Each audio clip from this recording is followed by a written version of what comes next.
Welcome back to Let's Bark About It. Today we have Jeremy Gardiner, who's an animal welfare investigator for the Northwestern region. He's based out of the Thunder Bay and District Humane Society. Jeremy, thanks for being here with us today. Thank you. So today we want to talk about cold weather safety tips for your pets.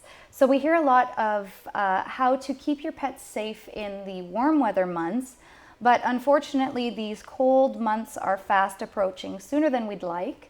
So tell me, Jeremy, what am I holding here in my hand? Okay, so these pamphlets, these are printed up by the OSPCA.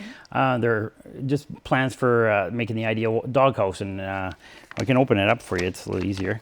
But so in the winter months, under the OSPCA Act, it does provide that you can have a dog outside, but if you're going to have a dog outside, it has to be provided with an appropriate shelter. So right in the Act, there's under the standards of care of the OSPCA that they have to meet certain requirements. So they have to be insulated, they have to be off the ground. So they have to have a flap in the front. So you can get these from the Humane Society as well. So we'll have some at the front desk that you can grab. So there's size requirements too, based on the size of the dog that you have. So these size requirements are necessary, as well as the warmth and insulation. So I'm just looking here, and it seems as though for my two massive dogs, I'm going to need at least a garage. Yeah, pretty much. Size doghouse. Yeah. My guys are not outside. So basically, it's just recommended that during the cold months, you keep your pet indoors as much as possible. Yes, for sure. So, and you do have certain breeds. When you get a dog, we try to tell you before you get a dog, okay, what are going to be the requirements for this animal? So if I am going to leave them outside, and it's for if you're leaving a dog out for long periods of time, right? So they have to be provided with shelter. They have to be able to get out of the wind, get out of the rain, get out of the snow. And another thing with they have to be provided with water at all times. So in the winter, it does become, how do you keep the water? So there are products out there that you can plug them in, and it keeps the water without freezing. So they have to be provided with water as well. So basically, it's just best that you keep your pet indoors. If it's cold for you, then it's obviously cold for your pet. Oh, for sure. Well. Yeah, and there's different breeds, so you got to take that into account. Some dogs can. Some are furrier than others. For sure. Yeah. Gotcha. So as far as the cold weather months go, we have here, what I'm holding is our Thunder Bay and District Humane Society newsletter, and this is our fall edition. So our fall edition outlines some cold weather safety tips for your animal. So that would be on the last page here, and you can find this online. This is on our website. It's in PDF format. You can find it online, or you can pick up your newsletter at the Humane Society. So first off, it says keep your pet indoors, right? Yes, if it's too cold for you, then leave it inside. So tell me about taking precautions. So antifreeze. Okay, so especially for antifreeze, for some reason animals just love antifreeze. There's a sweetness to it, so they're attracted to it. So some de-icers actually have antifreeze in them. Right. So what we advise people is that when you purchase these things, you can get pet-friendly ones. So to provide those, so that your dog's not ingesting poison, basically.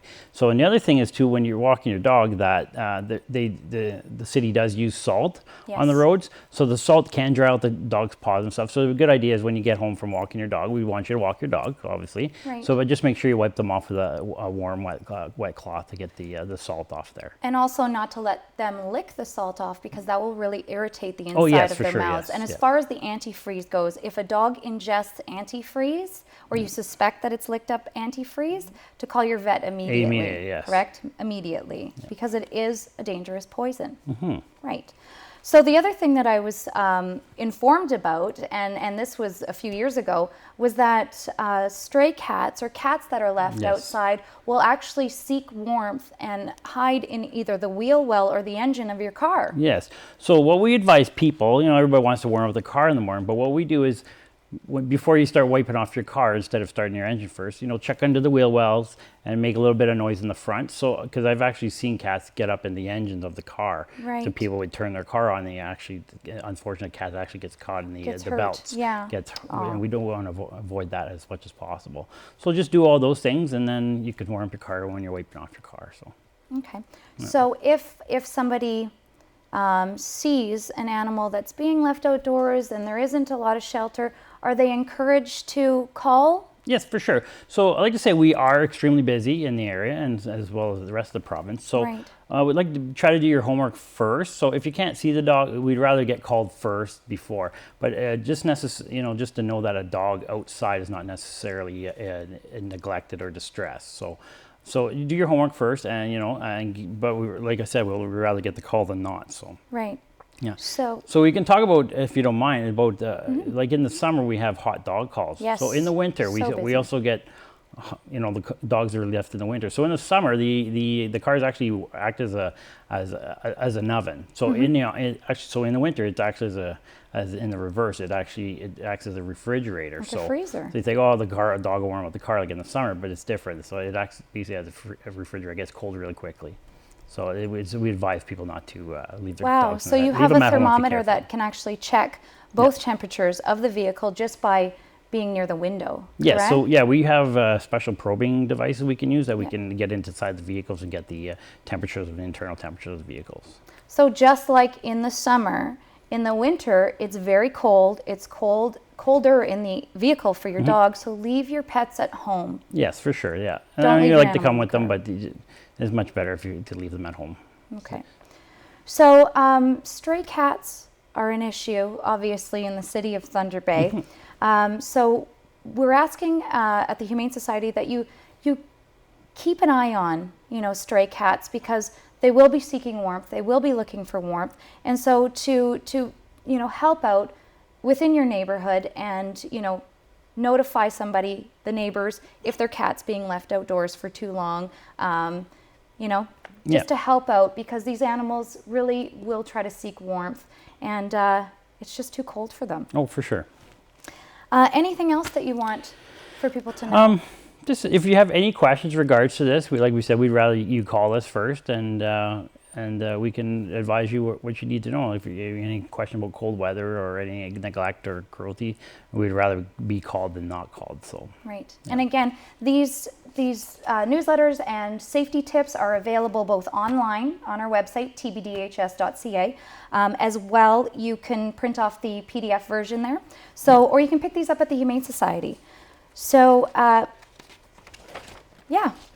I think that's about it for our cold weather months. Any questions, anything that you have for Jeremy or for myself, or questions that you might want answered that we didn't answer today, just go to Let's Bark About It Facebook page or the Thunder Bay and District Humane Society Facebook page, and you can submit your questions, you can submit your concerns. We want topic suggestions. So if there's anything that you would like to know, please just submit, send us a message on our Facebook page. So that's Let's Bark About It or the Thunder Bay and District Humane Society Facebook page. Thank you, Jeremy, so much for joining us. Thanks for having me.